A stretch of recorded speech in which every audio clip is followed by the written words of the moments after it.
Some people are so unusual, they almost seem impossible to believe. But every person you're about to see is 100% real. And their appearances, abilities, and stories have left millions speechless. Let's meet the world's strangest people. So, let's get started.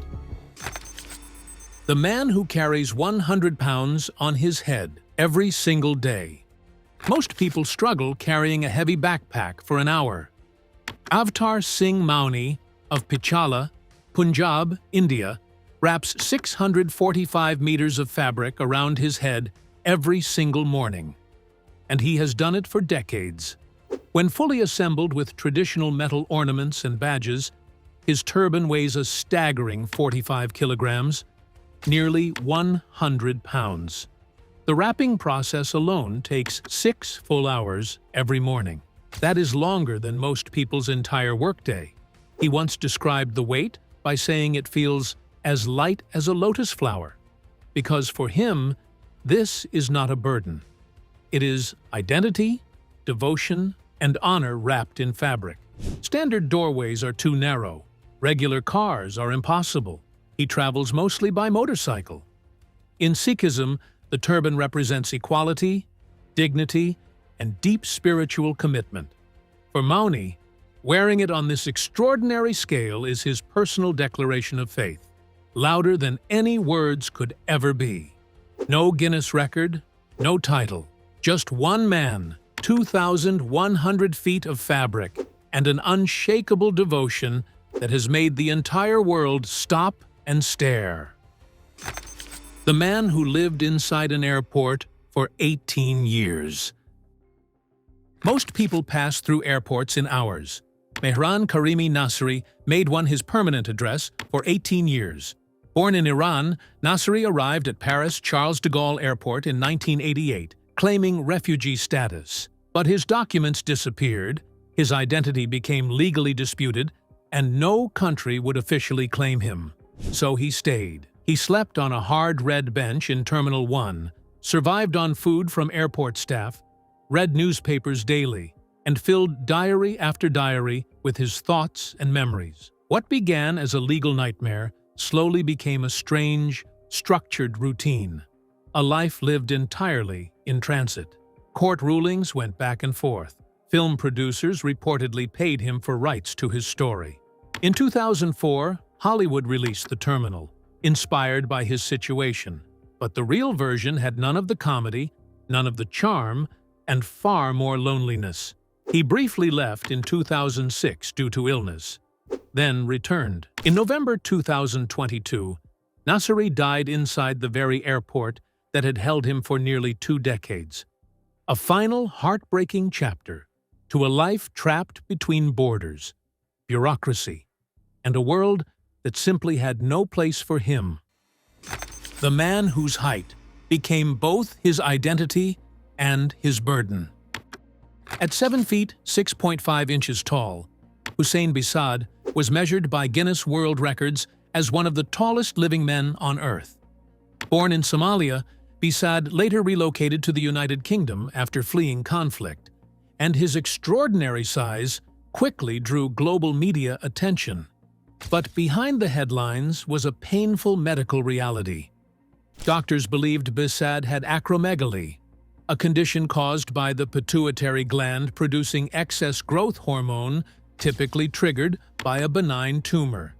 The condition explains not just his height, but also his unusually large hands, which were also recorded as among the largest of any living person at the time. Acromegaly causes serious complications: joint pain, cardiovascular stress, nerve damage, and shortened life expectancy if untreated. Bisad spoke openly about his daily struggles: custom clothing, specially made shoes, difficulty fitting into vehicles, and the emotional weight of living in a world physically built for people half his extraordinary size. During the pandemic, he experienced deep isolation while living in a care home in Wembley, London. His story is not simply about height. It is about a man navigating a world that was never designed for him, with quiet dignity and remarkable resilience. The boy born with nearly 300 teeth. The average adult has exactly 32 teeth. John Chris Carl Quirante from Dumanjug, Cebu, in the Philippines, was found to have approximately 300, nearly 10 times the normal amount. His condition is called hyperdontia, a rare dental disorder where the body produces far more teeth than it should. In most documented cases, patients develop just a handful of extra teeth. John Chris's case is considered extreme even by medical standards. His family first noticed something was wrong when unusual teeth began pushing aggressively through his gums. Dental scans then revealed the full, shocking scale of what was happening inside his mouth.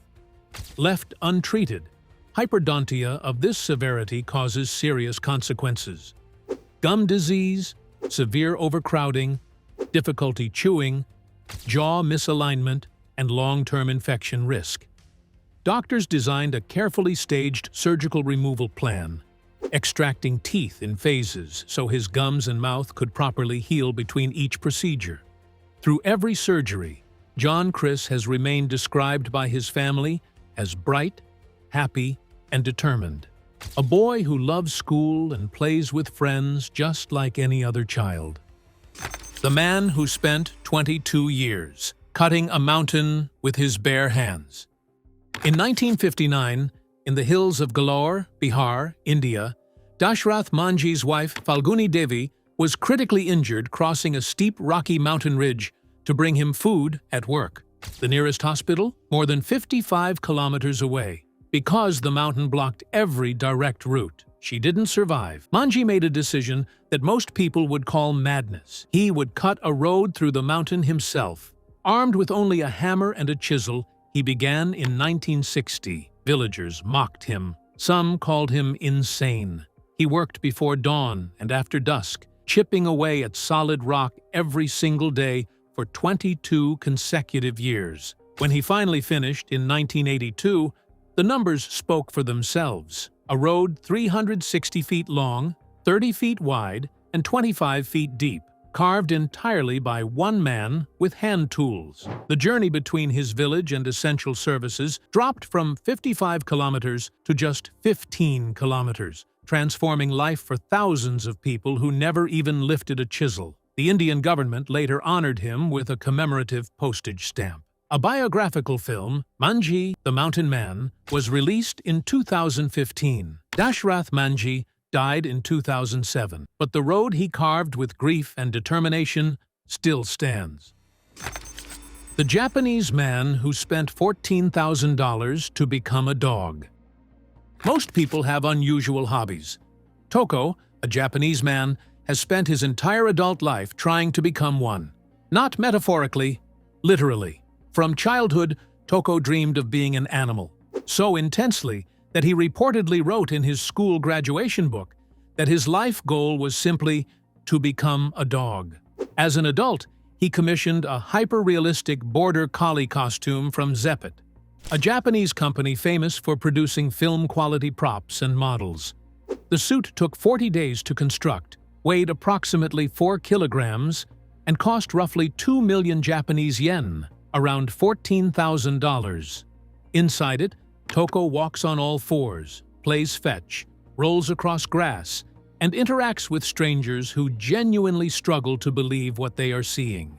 He documents everything on his YouTube channel, I Want to Be an Animal, which has attracted millions of views worldwide. He later launched Toko Zoo in Saitama Prefecture, where visitors pay approximately 49,000 yen per session to rent human-sized Alaskan Malamute costumes complete with wagging tails and movable mouths. Dog trainers have publicly criticized his technique. He doesn't care. For Toko, this is not a costume. This is who he is. The twin sisters who created a language only they could understand. June and Jennifer Gibbons were born on April 11, 1963, to Barbadian parents living in the United Kingdom. And from early childhood, something extraordinary and deeply unsettling began to unfold. As some of the only black children in their Welsh community, they faced constant bullying and painful social isolation. Their response was radical. they stopped speaking to everyone except each other. But even their private communication was unlike anything researchers had ever documented. They developed a rapid, compressed form of speech, a private language so unique that trained linguists and psychiatrists who spent years studying them could barely decode it. Yet in complete silence to the outside world, they were secretly prolific writers, producing novels, short stories, poems, and detailed personal diaries that revealed rich, complex inner lives. In 1981, after a series of arson attacks, both were committed to Broadmoor Hospital, one of Britain's most secure psychiatric facilities, where they remained for over 11 years. Then, in 1993, shortly after transfer to a lower security facility, Jennifer collapsed without warning and died from acute myocarditis, inflammation of the heart, at just 29 years old. No poison, no foul play, no explanation. The moment Jennifer died, June began speaking freely to the world, as if the silence had finally been unlocked. The boy who hid in the forest to escape his own village. Nsanzimana Eli was born in Rwanda in 1999 into a life that would test every definition of human cruelty and compassion.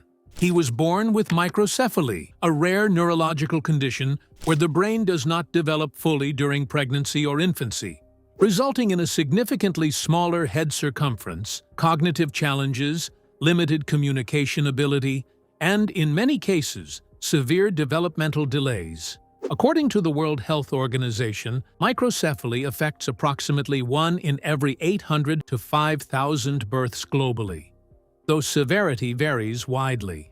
For Eli, the condition made him visibly different, and his community responded with cruelty rather than compassion. Villagers mocked him openly. Children taunted him. Some called him monkey.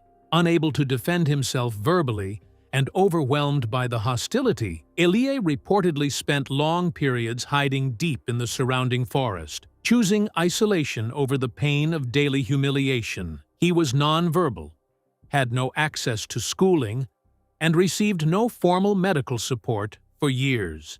His story changed when humanitarian attention reached him and he was finally connected to educational support, attending school for the first time and beginning to learn basic daily skills. The grandmother who married her own adopted son. In 2020, reports emerged from South Sumatra, Indonesia, that stopped the internet completely. Mbah Gombrang, a 65-year-old grandmother, had married Ardi Waris, a 24-year-old man she had formally adopted just 1 year earlier. The age gap alone, 41 years, would have made headlines, but the adoption detail made the story almost impossible to process. According to local reports, Mbah Gombrang had taken Ardi into her home with purely maternal intentions. She spoke openly about encouraging him to find a wife and build his own future. Romance was never part of the arrangement. Then Ardi proposed. She later described the moment as completely unexpected, saying she was genuinely shocked when he asked, but she accepted. The wedding took place in front of family members, including her adopted daughters, with photographs showing the couple smiling together as tradition was followed, and a formal dowry, a required element of many Indonesian Islamic marriages, was reportedly paid by Ardi. The story spread across social media within hours, debated across news platforms worldwide. For some, it was a love story with no rules. For others, it raised serious ethical questions about adoption, consent, and family structure. The man who hasn't lowered his arm since 1973.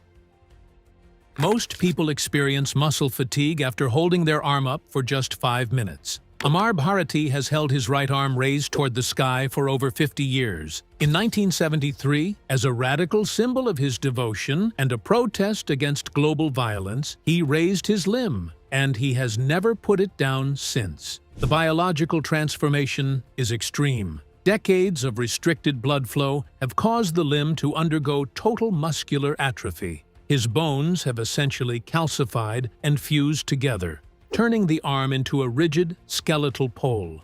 His fingernails, which are never cut, have grown into long, blackened, spiraling claws that twist several inches in length. Medical analysis suggests that even if he wanted to lower the arm today, he physically could not. The tendons have shortened so significantly that the limb is permanently locked in place. He reportedly endured agonizing pain for the first 3 years, but eventually the nerves died or went dormant, leaving the arm completely numb. He remains a living statue, proving that human willpower can literally reshape the skeletal structure of the body. The man who ate an entire metal airplane. Michel Lotito, born in 1950, possessed a biological mutation that fascinated scientists until his death. His stomach lining and intestines were twice as thick as a normal human's, and his digestive acids were documented as being uniquely powerful. Between 1978 and 1980, Lotito performed his most unbelievable feat. He systematically ate an entire Cessna 150 airplane. He didn't swallow it whole, of course. He broke the aircraft down into tiny pieces, consumed 2 pounds of metal and glass every day, and used mineral oil to lubricate his throat. Over the course of 2 years, he successfully digested the entire vehicle. During his life, he consumed an estimated 9 tons of metal, including 18 bicycles, 15 shopping carts, and 7 television sets. Curiously, he claimed that normal soft foods like bananas or hard-boiled eggs actually made him feel sick. His body was a biological furnace, capable of processing minerals that would be lethal to any other person on Earth, earning him a permanent place in the record books for the world's strangest diet. The teenager who stayed awake for 264 hours. In 1963, 17-year-old Randy Gardner set out to break the world record for sleep deprivation. He succeeded, staying awake for 11 days and 25 minutes, 264.4 hours, without using any drugs or caffeine. The data gathered during his 11-day vigil remains a cornerstone of sleep science. By day 3, Gardner became moody and lost his ability to repeat simple tongue twisters.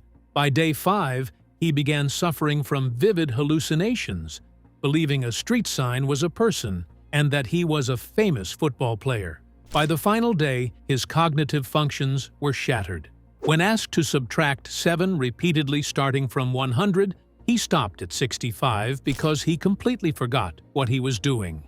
Brain scans revealed a phenomenon called micro-sleeps. While his eyes were open, parts of his brain were actually shutting down for seconds at a time to prevent total neurological collapse. After the experiment, he slept for 14 hours and 40 minutes and appeared to recover, though he later reported suffering from severe insomnia decades later, a possible permanent scar from his 11-day journey to the edge of human consciousness. The Iceman who can command his own cells. Wim Hof is a Dutch athlete who has left the scientific community speechless by proving he can consciously control his autonomic nervous system, something previously thought to be impossible.